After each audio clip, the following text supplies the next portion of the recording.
This Euro 2024 qualifier and EFL picks edition of the Premier League Gambling Podcast on the Sports Gambling Podcast Network is brought to you by Cut. Cut is a peer-to-peer social betting platform that's US-based and available in 40 states. Head to cut.com, that's KUTT.com. Use promo code SGPN for a 10% deposit bonus.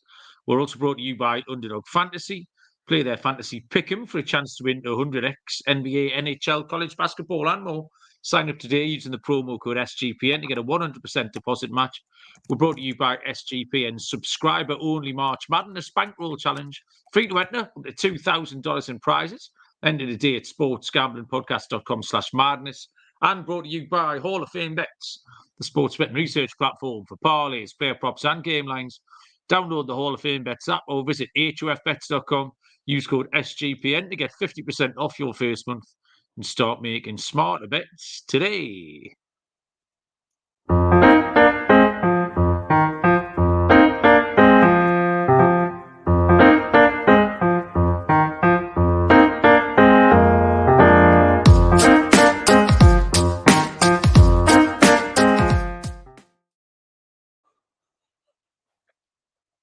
Welcome, everybody, to the Premier League Gambling Podcast on the Sports Gambling Podcast Network. My name is Mal and Baz, coming to you from Newcastle upon Tyne in the northeast of England. Today is Wednesday, March the 20th. We are here to look around whatever silliness we picked over the last couple of days and have a look at some stuff for the upcoming weekend. Thursday night, the Euro 2024 qualifiers. And then we're back into the EFL as this interminably long Premier League international break continues. Joining me, as always, is Mr. Barry Penaluna. Hello, Baz. How are you? I'm all right. What were you laughing at just then? Were you laughing at the same thing as me? I don't know. Because, well, probably not. Because if you've only just started laughing at it now. When we put the music on, the people on the podcast won't know this, but there's a little screen, like an image comes up on the screen. So the YouTube watchers get a little screen and it's got an image of a man with his betting slips watching the TV and there's a football game going on. And not one person has picked up on the fact that the image on the TV doesn't reflect a football game whatsoever. There's a man there with a football, but he's already out of bounds at the corner flag, kicking the ball into the stands. And if you look at the dimensions on the pitch, the goal is it's like a right angle shaped goal. And the 6-yard box isn't a 6-yard box. Nobody's ever mentioned it. So next time, if you're on the YouTube, you need to go back and watch that little segment and look at what a shambles that picture is. That's AI for you. People are saying AI is going to take over the world. They don't even know what a football pitch looks like. Well, I wasn't laughing at that. I had that little screen up while the intro was on, and then I flicked back onto the comments, and the first thing I saw was just Lloydo's comment, and it made me laugh out loud. I mean, because he only just stopped taking the piss out of us last week, and then I've been on about 8 seconds tonight, and there's a comment there, Newcastle to get relegated, you can get 2,000 to 1 if you look around. I assume that's an extra 1,000 to 1 after the Botman injury, Lloydo. Which someone, Callum's just mentioned that in the chat as well. Callum Lloydo, how are you doing? Slick Rick Courtney, Captain Insane, Lee Smith, all right. Sour news where Botman has been thoroughly mismanaged and is injured. But I don't want to talk about it, Baz. There's an intruder in the back of your screen. What's going on here? School uniform.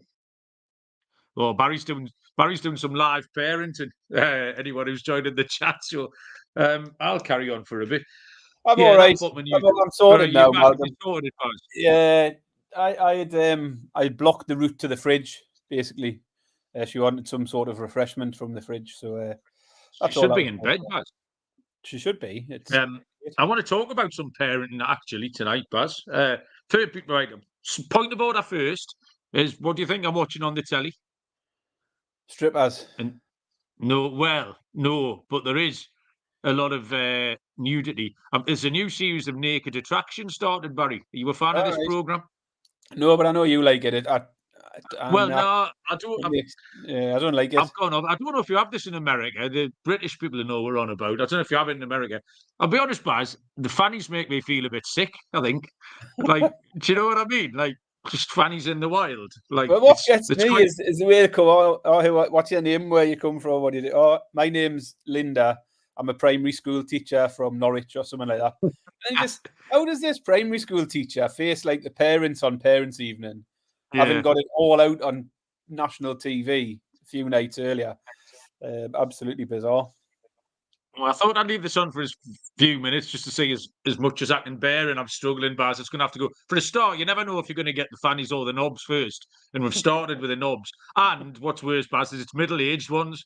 It's like they're old people like us. Like, we just don't want to be sitting here looking at each other's knobs. So I might knock that off. In fact, it's going now. There it goes. Knock one off, did you say? We've gone down to Ambulance Code Red on Channel 5. Funnily enough, though, Baz, I'll carry on this then, because you've just mentioned Parents' Evening, and this is what I wanted to talk about. Because last Thursday, you said to me, "Can you keep me in touch with the West Ham game? I'm going to Parents' Evening." And I said, "No, because I am also going to Parents' Evening." Are they in the same year? Was it the GCSE options that you had to go and sort out? Yeah. Yeah. Right. So I had issues with this, Baz. So I went for a couple of reasons. First reason, main big reason being, I didn't really care. Right. So I was in that space to start with. Not just because not because I'm a shit lazy parent. I just don't think it was that important to me. I was quite interested to see. What I wanted to go and see was how that she wasn't being a dick, that she was polite and tried her best, and how without her knowing, I was looking at her interactions with the teachers and other grown-ups and her mates that you were passing in the corridor, just to make sure she was a normal person. That was pretty much it. And then we went and saw a few of the teachers, and it was all right. But the teachers don't really care either, Barry. Now, I know a lot of teachers. I've known a lot of teachers, and I'm sure they try very hard. They do a very good job. It's not easy. Couldn't do it myself. But they're not that bothered, are they? On a Friday night, when you get in the pub with them, they're not that arsed. So it's quite hard for you to be that serious. But then we had to go for a talk. We had to go into the hall for like a talk about all your options. And I couldn't, Baz. I lasted 5 or 6 minutes, and I leaned across to the IT department and Betty, and I was like, "That's me, God!" Like, and I just stalked out. I went home and left them there. I couldn't be chewed with it. I stuck it out as long as humanly possible, but I couldn't be chewed with it, Baz. I just don't think it's that important. I mean, if you ever sat in the pub with your brother or your mates and he said, "Do you know what? I wish I'd taken geography at GCSE." Like, it's not that important, is it? So, how did you get on? What were your feelings about it? Parenting was shite. We sat down and talked. It was a bit of a shambles because I think 2 or 3 of our teachers are off sick at the moment. So we were speaking to teachers who didn't even know her. Our art teacher who does know her sat down and called her Daisy for the whole 10 minutes. Really? Instead of Chloe, got her name wrong. I had to correct her about 3 times. The science teacher, we got there 10 minutes before our appointment with the science teacher. 15 minutes later, people are still jumping in to sit down with him. So I just said, "Oh, are you running late?" Because I thought someone might have jumped in and took our space. And he said, "Oh, I'm full for the next hour." I said, "I know that, but we've been waiting 10 minutes. We're booked in for 4 o'clock." "Yeah, you're not going to see me in the next hour." It was just like he didn't even acknowledge the fact that we were down to see him at some point. So we binned him off because he wasn't bothered. But the ones we did speak to, same as you, it's just like, "Oh, Chloe's lovely. Really nice to have around. She's working hard. She's doing okay, blah, blah, blah." And it was just, there was nothing personal about it very much at all. So, yeah, a little bit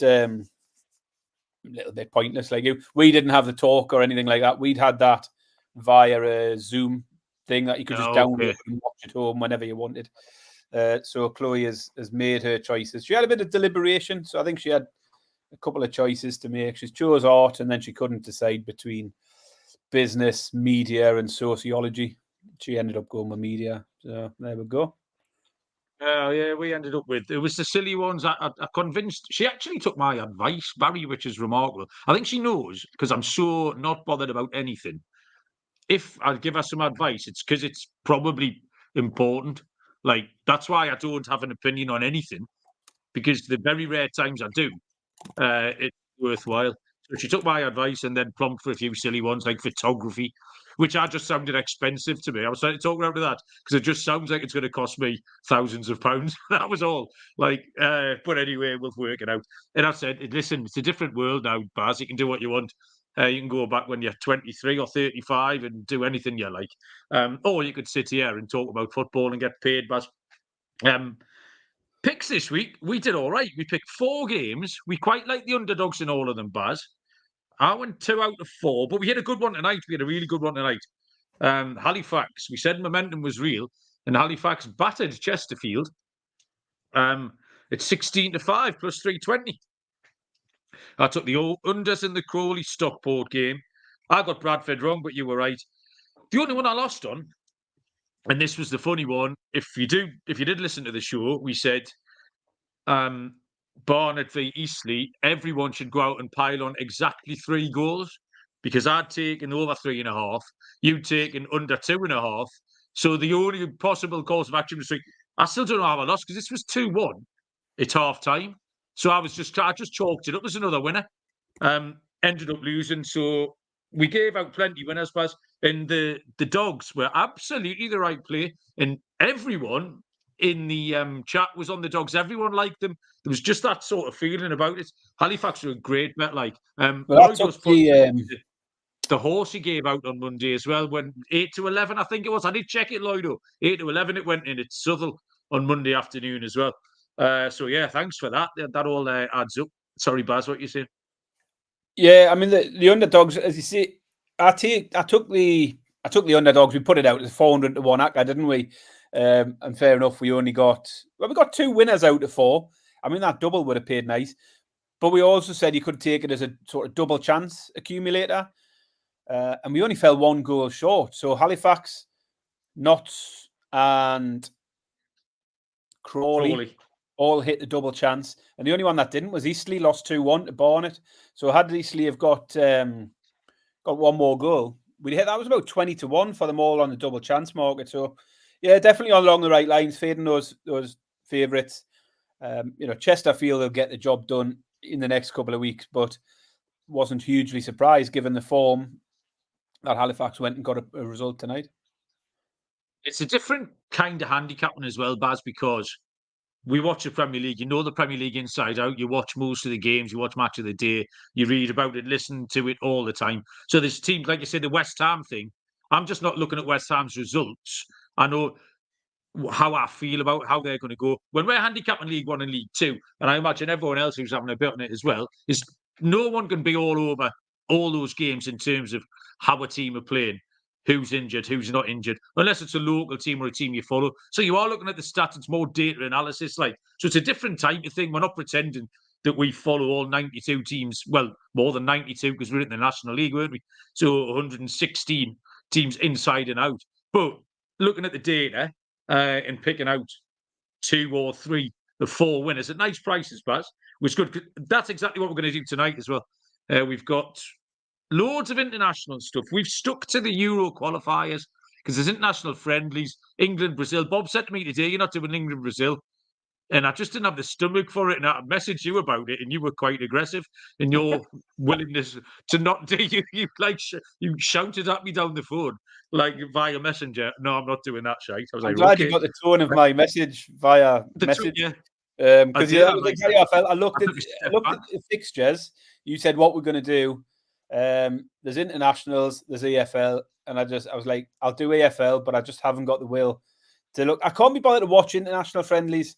I'm not going to sit there and pretend I've got a good bet on them because it's a fucking lottery, isn't it? Like, you don't know who's playing who, how much game time. We've no idea how Southgate's going to treat these friendlies, whether it's a chance to try something new or whether he's ready to, put his strongest team out and go for it for 90 minutes and see how we go on. So I left it. I don't mind getting involved in the internationals when it's qualifiers, competitive games. So we've got 2 of them Thursday night. I've picked 2. You've picked 2. I have no idea what you've got. But yeah, they're Thursday evening one. So you would have to get out quick. If you're watching on or listening on podcast, then you're going to have to get in quick to get those international ones on. Great example of that is Terza messaged me this morning saying San Marino were playing at home and they were 7-5 I mean, you've ever seen San Marino 7-5 to beat anybody? And I couldn't remember who they were playing. I joked with them they were playing the lost city of Atlantis. Turns out they were playing St Kitts and Nevis. So San Marino will be St Kitts and Nevis tonight, Baz. And St Kitts and Nevis beat them 3-1. So San Marino, no, they didn't. Lee's in the chat just asking. They got turned over 3-1 at home to St Kitts and Nevis. So there's your international friendlies for you. Yeah, I enjoyed that. Right. I'll do some advertising and then we'll make some picks. We'll March Madness, that started last night. We watched the first half of the first game and lost. So I gave up on it and went to bed. But you get 15% off everything in the merch store with the promo code Madness. So that's fun. Cut is a peer-to-peer social betting platform, US-based, available in 40 states. P2P, social betting is a new and better way to bet. You can create your own bets and put them up there. Cut offers low VIG, fully customizable odds, social features, cashback, all sorts of good stuff. Download Cut today in the App Store. KUTT.com. Use the promo code SGPN for a 10% deposit bonus. Underdog Fantasy, the easiest place to play fantasy sports, the fastest growing fantasy app in the industry.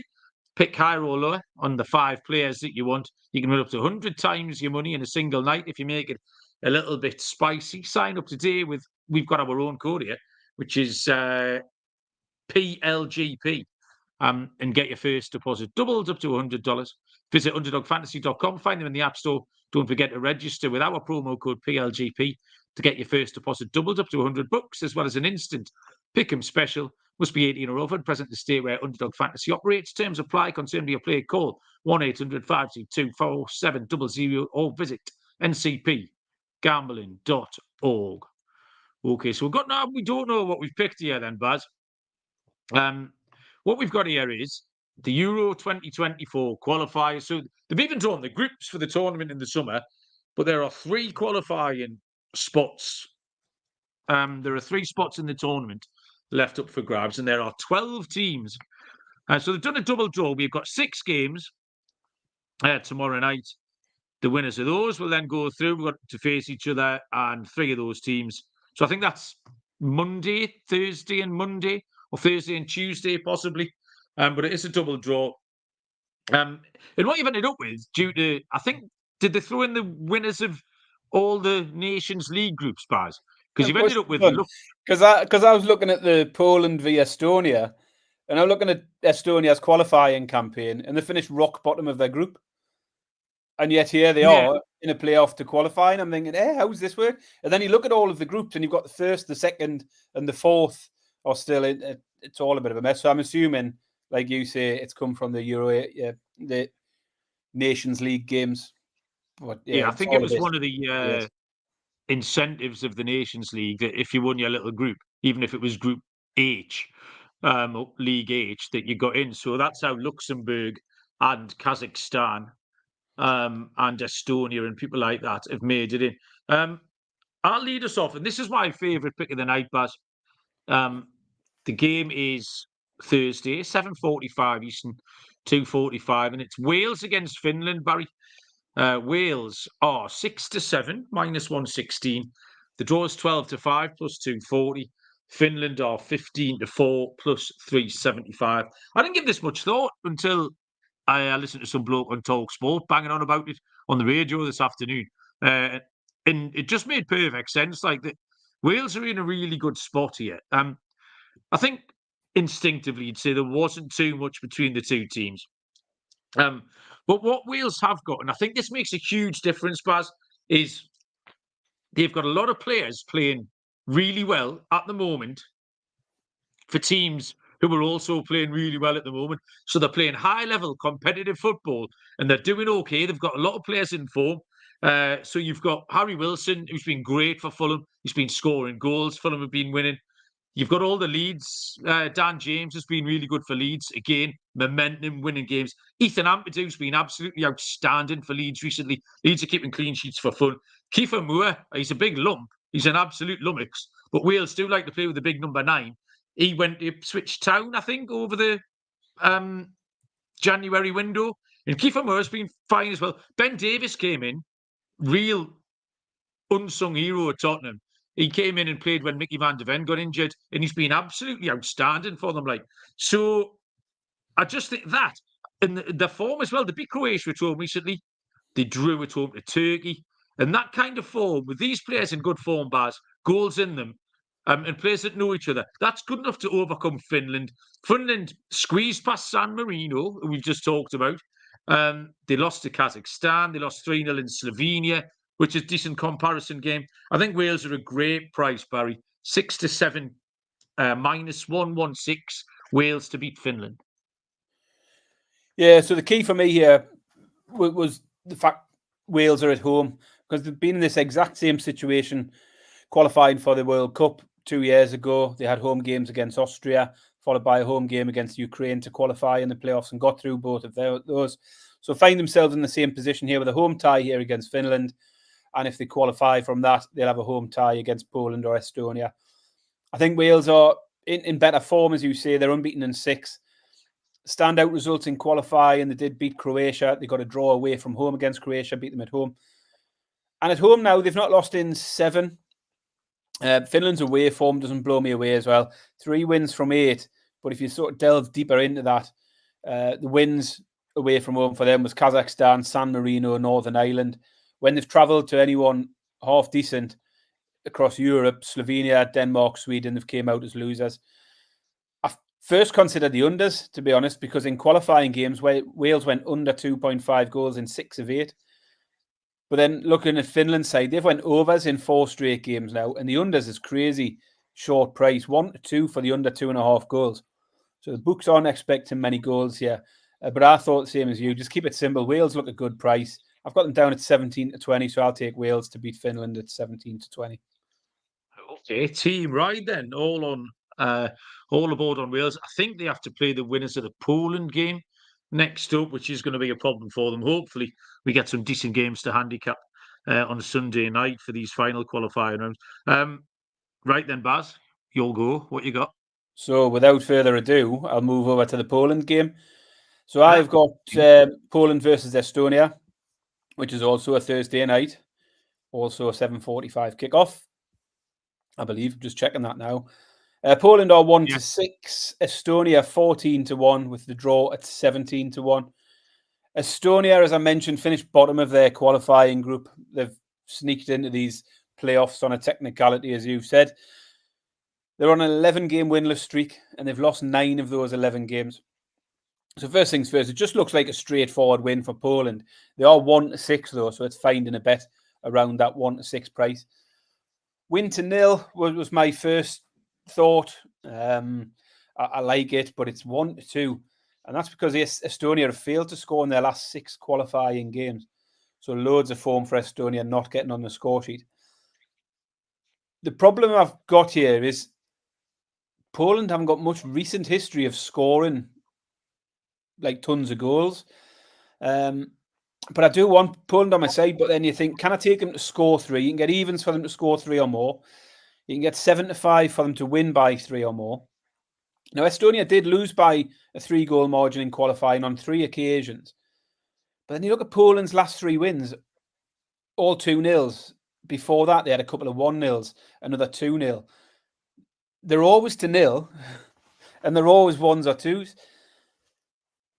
So it's difficult. 1-0's too short. I do like that. If you're looking for an ACCA, I would be tempted with that.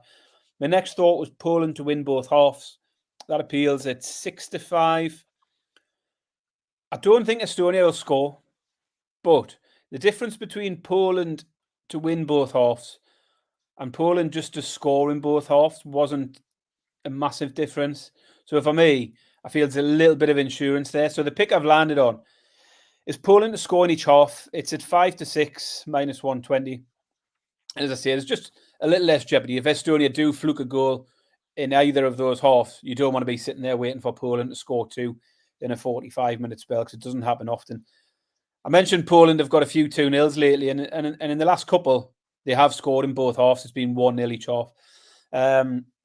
So yeah, pick for me, Poland v Estonia. Poland to score in both halves, 5-6. Okay, interesting, Baz. Yeah, I looked at this and I just really didn't quite know what to do with it. So, yeah, I left it. My next game is Greece against Kazakhstan, which is, again, Thursday, 7:45. Greece, short favourites, 100 to 30 on, 3 to 10, minus, 333. The draw's at 4 to 1. Kazakhstan are out at 9 to 1. Greece are just traditionally an unders team. Like every Greek match you've ever watched or considered betting or whatever, it's just always 1-0, 0-0. But there's enough data here for me, Baz, to risk an over, especially in a knockout match as well, because this isn't just the standard sort of pick up a point and move on, which Greece are good at, especially at home. So recently at home, they had a 2-2 with France last time out, which is a decent result. They beat Gibraltar 5-0. They lost 3-0 to the Netherlands. But it's Kazakhstan here are really what made me look at the over, Baz. 4 games in a row for Kazakhstan have all gone both teams to score in over 2.5. Comparison games, they lost 3-1 to Denmark. They lost 2-1 to Finland. They lost 2-1 to Slovenia. Any of those will do us. Absolutely any of those will do the job here. Like I said, because it's a knockout match, they're not just going to sit in. At some point, someone's going to have to take the handbrake off. So I just think it's plus money, Barry. I couldn't ignore it. Plus 107. So just a little bit over 21 to 20 for the over 2.5 goals in Greece versus Kazakhstan. Nice. Thank you. Can we move on away from this international shite now? We can move on away from the international shite, Baz, because we had a team ride, didn't we? So that's 2 games each. Okay, then I'll tell you what we'll do first then, Baz. I'll tell you about where we going next. It says here, motivate your audience. I'm great at that. Game time, tickets, sport, music, comedy, theatre near you. Tickets is a right pain in the arse. But game time, they're sorting all that out for you. Shouldn't be stressful. And it's not with game time. Flash deals, last minute tickets, images of your seat, and the game time guarantee. Credit to 110% of the difference if you find tickets in the same section and row for less. So download the Game Time app, create an account, and use the code CFBX for $20 off your first purchase. Terms apply. Create an account, redeem the code CFBX for $20 off. Download Game Time today. Last minute tickets, lowest price, guaranteed. Champs is hosting a free March Madness bracket contest for a chance to win $1,000. Plus, if you host your own March Madness pool on Champs, you get an extra free entry into the bracket. Tiebreak is determined by who enters first, so make sure to register quick so you don't miss out. Head to sportsgamblingpodcast.com/champs, sportsgamblingpodcast.com/champs. And finally, Hall of Fame bets, as always, helping us win bigger by betting smarter this NBA season. Sports betting analytics platform, player props, game lines, parlays, helping you research every bet with historical stats and data. Use the Parlay Optimizer tool on Hall of Fame bets to get hit rates broken down by leg, expected probabilities, sort players by hit rates for value, etc. Stop betting in the dark. Join over 30,000 users researching with Hall of Fame bets to craft more intelligent, data-driven parlays. Download the Hall of Fame bets app or visit hofbets.com. Use code SGPN to get 50% off your first month today. Start researching, start winning with Hall of Fame bets. Barry, we will allow you to lead us off in the EFL, please. Yes, I'm just looking at Courtney's comments there, who's pointing out that Eastern time in America moved forward last week. So it's 4-hour gap at the minute, yeah. So they're able to listen to us. I was just going to point out to Courtney, that's only for the next week, because on Easter Sunday, we're moving forward as well. So we'll be back into a 5-hour difference, which will scupper your plans to listen to us more often, I'm afraid. Straight. I dodged League One. I've jumped straight into League Two. And the first one for me was Stockport versus MK Dons. Just going to bring up the odds for you now. Stockport, 7 to 10. You can tell me what that is, Malcolm. 7 to 10. Minus 142. There we go. The draw is 29 to 10 plus 290 and 7 to 2 MK Dons plus 350. Just 1 point separates the two sides. second and fourth. Stockport up in second, MK Dons in fourth. And we covered Stockport on the last episode against Crawley, and we faded them successfully. I said Crawley double chance was good. You said it could absolutely not be a draw, which is always a cue that we should get on the draw. Actually, Baz, I thought you would bring this up, and what I want to say is I'm going to reword that sentence. It can be a draw, but the price should be much, much bigger. Is that better? Yeah, that's fine. I mean, you picked a winner from it anyway. It didn't matter. We both. Well, I did pick a winner. But it was an amusing one that you said it can't be a draw, and then my pick was that I definitely wanted to draw on my side and went for a double chance, which worked out well. But anyway, back to the point, we faded Stockport because they've been a little bit out of sorts. They've just one win in the last 7 now. They have got lots of draws in there, so there is that potential again. But MK Dons are in good form. 4 wins from the last 6. And most notably in amongst there is an away win to top of the league Mansfield just a few weeks ago. So comparison game straight away to one of the top teams where they managed to go and win 2-1. And I think they look a great price here. 7-2 MK Dons against the Stockport side who are struggling. Looks really good. The safer way to play it, and I know a lot of people might prefer this, is to get the draw on your side again. Take MK Dons double chance at 11-10. You're still getting better than even money. MK Dons draw or win. I like that, but I'm going to stick my neck on the line and go for the bigger price. I'm going to take MK Dons as an underdog here at 7-2 to beat Stockport. MK Dons 7-2 to beat Stockport. Yeah, I couldn't work Stockport out. Like I said, they one of the teams that I did watch last week in that game against Salford. And yeah, I mean, a decent enough performance against Crawley Town the other night. But yeah, that's a decent play, Baz. I am all for it.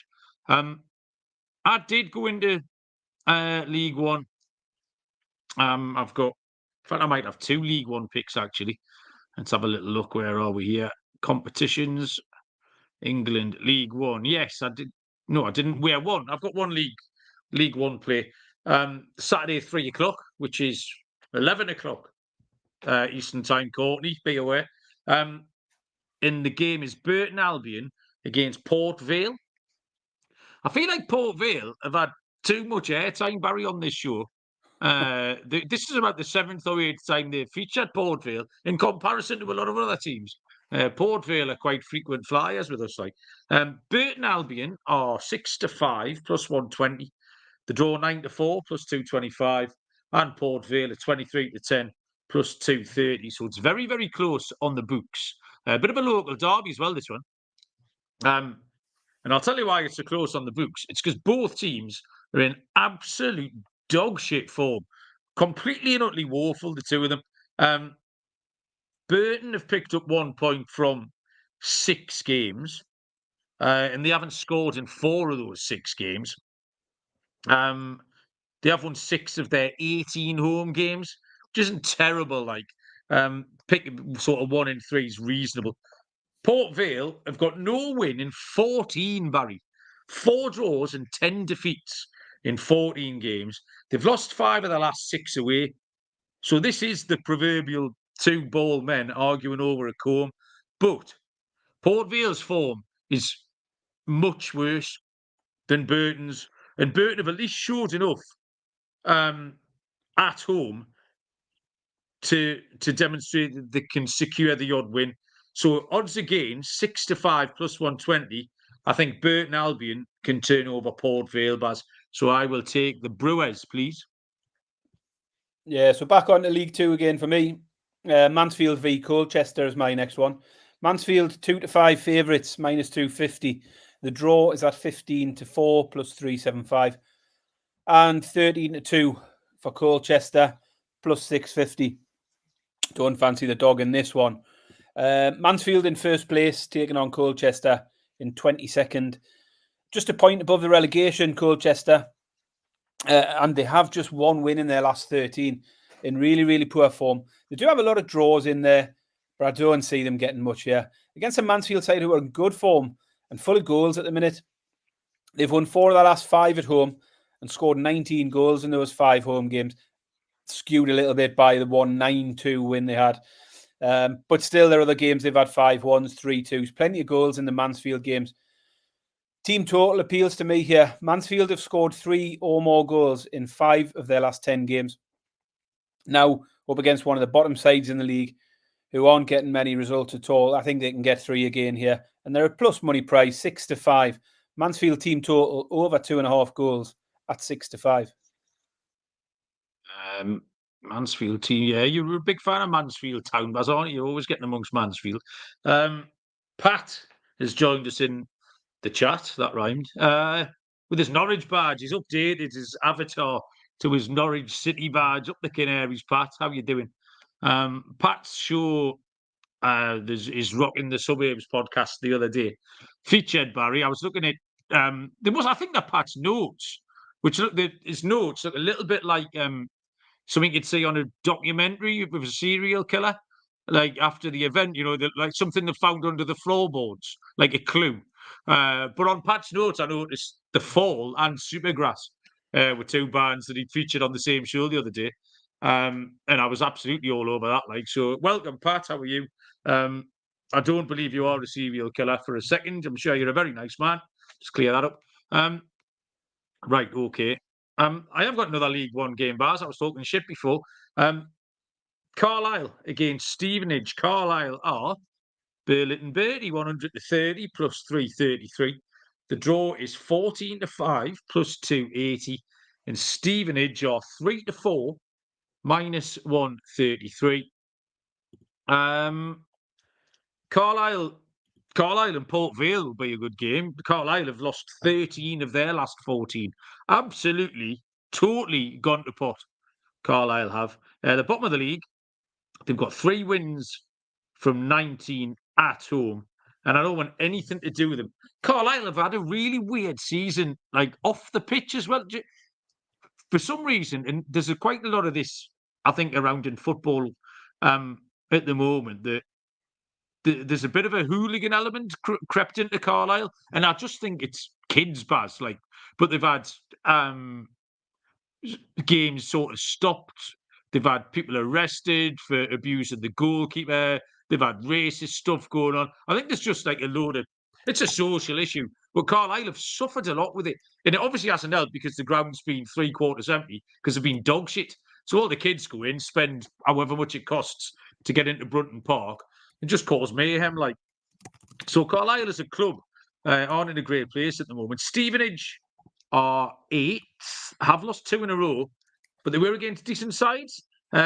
Stevenage's last 2 wins were against Cambridge and Wycombe, with both teams in the bottom half, which is very much where Carlisle reside. This isn't a fancy price or a fancy pick, Barry, but it's a building block if you want to make some acres, or if you're just a rich man and you want to get on Stevenage at 3-4 minus 133. Baz, I think they'll win. You could probably back them on the handicap. They'll win 2-0. Yeah, if I was looking for another pick, Stevenage were very much on my radar in League One as an outright pick. It's a little bit short, isn't it? But I've got them in my ACCA. I've got an accumulator at the end, and Stevenage is in there. So I co-sign that one, absolutely. My final one is, again, in League Two. Morecambe v Gillingham this time. Morecambe are 2-1 at home. 12-5 plus 240 for the draw. And 5-4 Gillingham plus 125. I picked this one straight away as a standout both teams to score pick, because Morecambe are just one of those teams that catch my eye every week for goals in their games. They always score, and they very rarely seem to keep a clean sheet at the other end. They've had 122 goals in their games this season. I think that's 38 played. So they're averaging over 3 per game in their matches. And the overs actually stood out first. I filtered all of these games in League Two by the price for over-under and looked for any that were over-evens. And one that stood out was straight away Morecambe with over-evens for over 2.5. I thought, that's a big price. Let's have a look more into this. But it is the both teams to score that stands out. So 5 of their last 6 have hit both to score. And they've just had a 3-game spell with 16 total goals in the games. It's more than 5 a game. So I didn't really look too much at the Gillingham side. Gillingham have had lower scoring games, but they're the favourites to win this one. if they're going to win it, they need to score. But then Morecambe have only failed to score once in the last 10. I think Morecambe and both teams to score lands often enough to justify this pick. Morecambe, Gillingham, both to score 5-6, -120. Yeah, that's a solid play. Another building block. Are you doing your TikTok live on Saturday, Baz, for all these EFL games? I'll probably go live on TikTok again. I did TikTok and YouTube last week. I was in a bit of a dilemma because the whole live pre-game stuff I'd started doing on TikTok and built a bit of a community. Then got binned by TikTok, so I started on YouTube, and YouTube's been working quite well because we don't get the same number of people through the doors, but it's a good quality sort of 20 people who are all the regulars who come in and put their thoughts out on a Saturday morning. So I'll probably carry on with both for now and try and see how we go. You get less people abusing each other on YouTube. Is that what you're saying? So the more classy environment. All the diehards, the people who are signed up and want to come and be fairly sensible with it. So most of the usual names. So it's always good to just have a little half hour and see what everybody else fancies on a weekend. Yep. Captain Insano was saying his kid in New York, some of the neighbourhood kids are Newcastle fans, which we're all here for. Send them our way. I'll send them some hooky memorabilia off the Chinese website if you want, Captain. No problem. Right, I've got. Have you got any games left, Baz? I've got one. You put yours out, and then I've got an ACCA. Oh, okay. Right, so I've got one game from League 2 on Saturday. Now, this is a 1 o'clock kickoff. No idea why. It might be on the telly. I doubt it. Which is 12, 11, 10, 9 a.m. Eastern time. Harrogate Town and Bradford City. Harrogate Town 12-5 plus 240. The draw 5-2 plus 250. Bradford City are even money.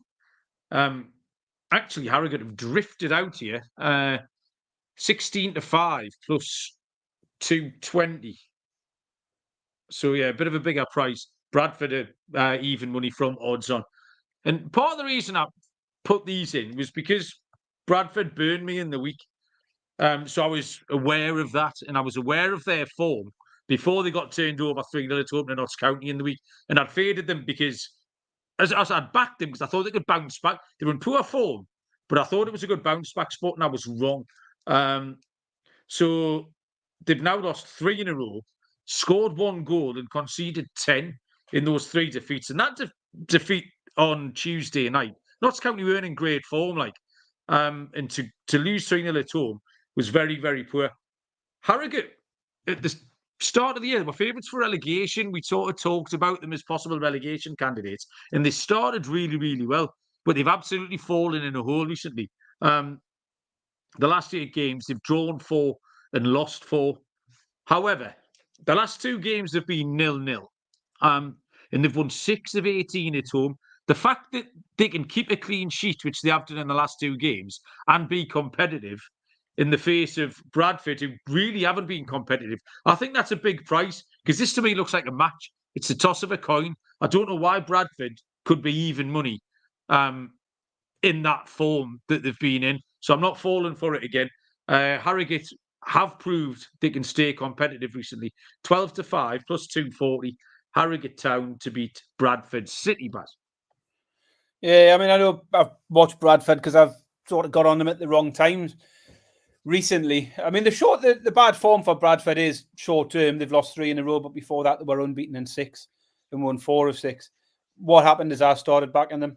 I backed them against Forest Green, and that's when it turned. They got beat 2-0 off Forest Green, the game where I needed them to score a couple of goals to finish an ACCA off. So that's where it went wrong for them. But yeah, I don't mind opposing Bradford at the moment because they have fallen off a cliff in recent weeks. Okay, then, Baz. Well, that's me done. So you can hit us with your fancy stuff.